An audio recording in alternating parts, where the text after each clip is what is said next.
guys, Rachel here with Your Knit Play Crochet. So tonight I am going to do a tutorial for you on how I do the join for my knitted blankets that I make on my Addi Knitting Machine.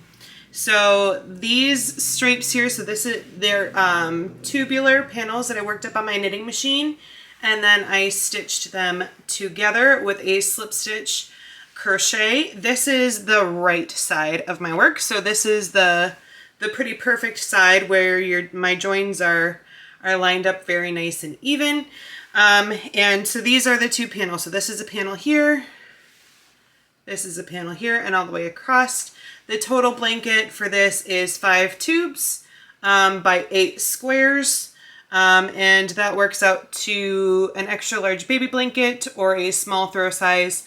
My 4-year-old, who is big for her age, she's tall for her age, she can wrap up very comfy cozy in this, and she absolutely loves it. I had to promise her that after I filmed tonight, I would go bring it back up to her in her bed because she was sad that I had to take the blanket for filming. So that kind of gives you an approximate size for the blanket. And I will show you what the back side of these joins look like.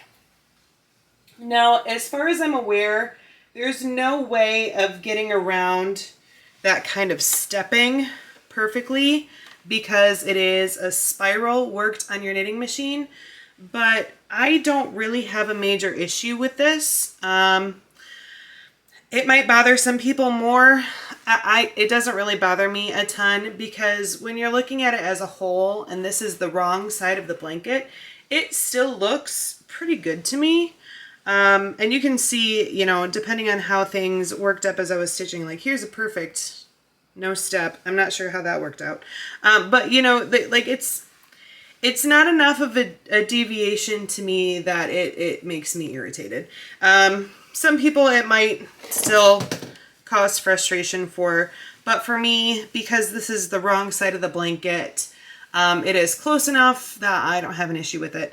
Now I will zoom in close so you can see what this slip stitch join looks like on the wrong side.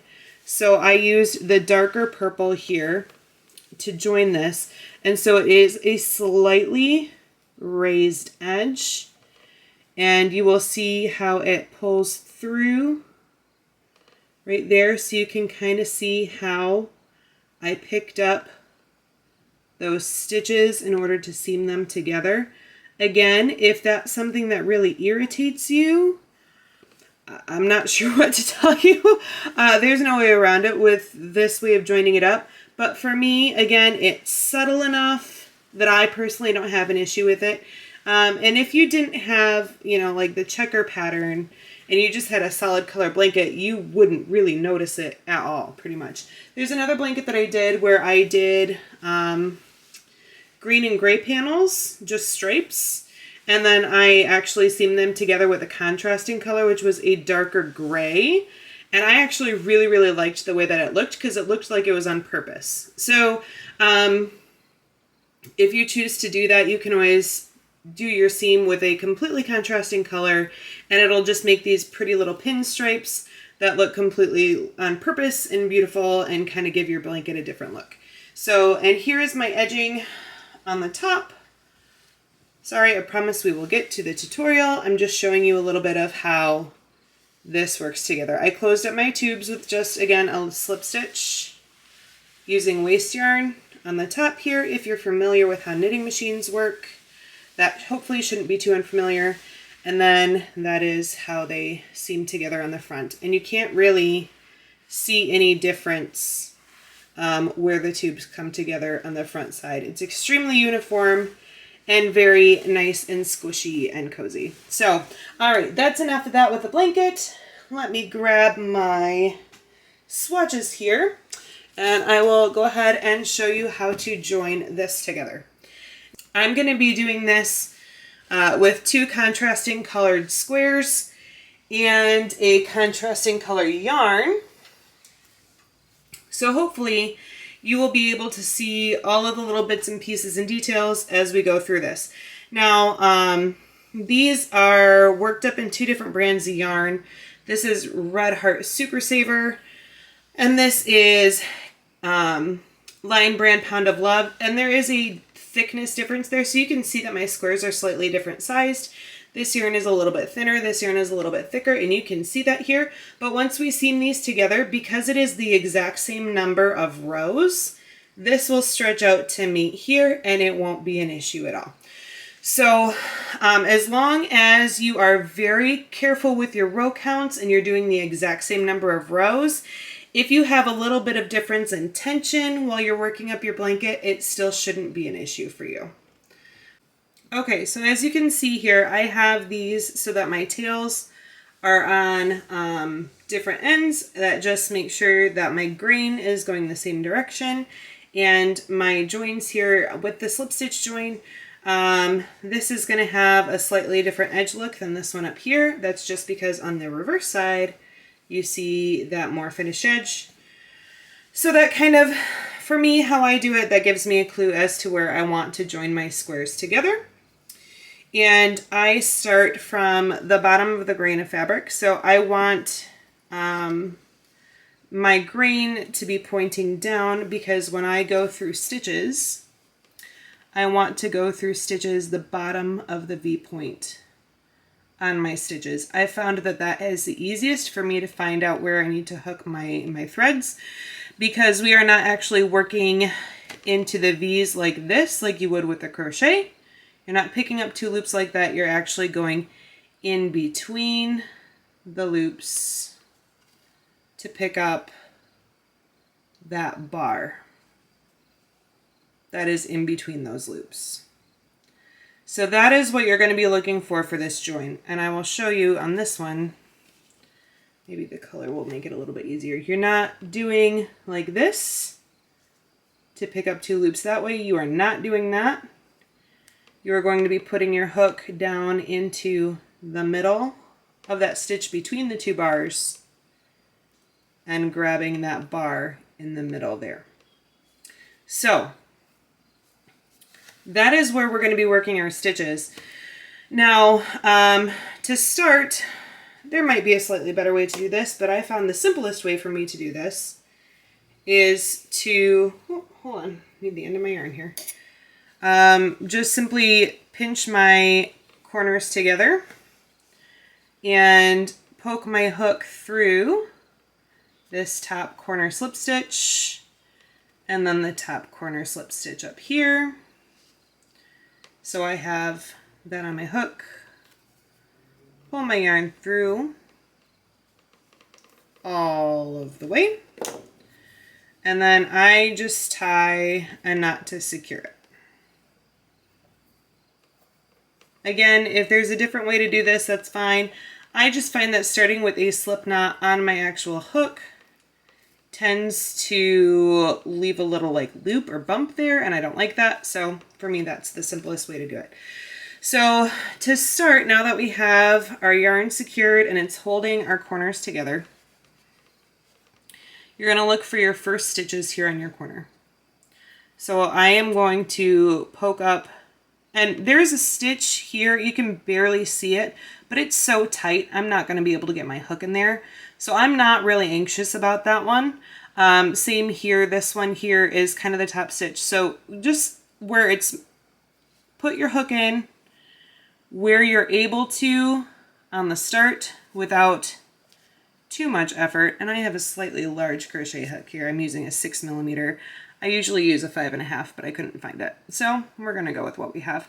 So poke your hook down through on that first stitch and pick up that bar between the stitches, and then do the same thing on the other side. So put your hook in into that first stitch. This is the part that's going to be a little bit fiddly, and it'll be easier to go from here. And then pick up that bar. So that's what the bar looks like on your hook between those two stitches. All right. And then grab your working yarn and just hook it, yarn over first, hook it, and then pull through both. And now you have a loop on your hook, which you didn't have before. So look for your next bar that you need to pick up. You're going to be poking your hook into the next stitch. So it's going to look like you're poking it into the stitch that you're currently in, but that'll help you pick up the bar for the next one. So do it on this the swatch that's closest to you, and then poke it through on the next side. Pick up your bar there, yarn over, and pull through all the loops on your hook. And then you just keep doing that the whole way down. Now the trick is to make sure that you stay in the same row the whole way across, because if you go to this row or that row on accident, your seams are going to twist and you don't want that. So just make sure you're being very careful about where you're placing your hook, that you're on the correct ridge the whole way down, because you can see here this one starts on the corner here, but it slightly curves down a little bit here, but that's okay. It still comes out right as long as you make sure that you're staying within the same ones. If it slides a little bit one way or the other, it will come out right. So go ahead and look for the next place to poke your hook through. Like I said, it's going to be where your yarn is currently coming out of. There will be kind of a bigger hole there. Can you see that kind of big gap space there? That's where you want to poke in your hook and pull up that bar between the loops. And then go over to the other side and do the exact same thing. Yarn over, pull through all the loops. And then just keep doing this all the way down your work. And it actually doesn't take too terribly long to seam your tubes together. I always prefer to crochet things rather than sew them, which is why I kind of do it this way. And I'm happy with the results. Now it's not perfect like a mattress stitch where you would have no seam on the back side or anything like that. But that, like I said, that little bit of seam really doesn't bother me. And the right side of the work is seamed so perfectly together that I'm very, very happy with my results and not at all anxious about sticking with mattress stitch. Now, you do want to make sure that you're only picking up one bar at a time. I know with a lot of joining techniques, you would pick up 2 bars at a time, but that's not what we're doing. You just want to pick up one bar from either side, yarn over, pull through all the loops, and keep that slip stitch going down your edge. Now you can see up here what that looks like as we go. And I slip stitch these really tight. So don't be afraid to do it tight. That'll give you a really nice close join and will make that seam look really, really good on the other side. And even though it's a really tight slip stitch, there's still a good amount of stretch in this join.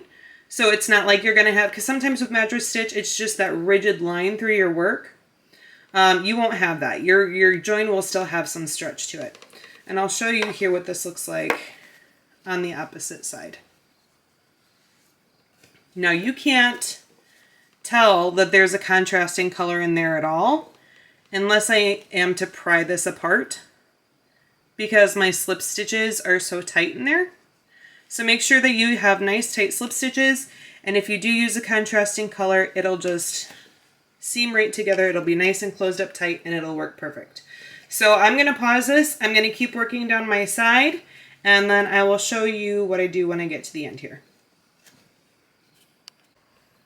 Okay, so I'm almost to the end here, and my counts are actually off by 1.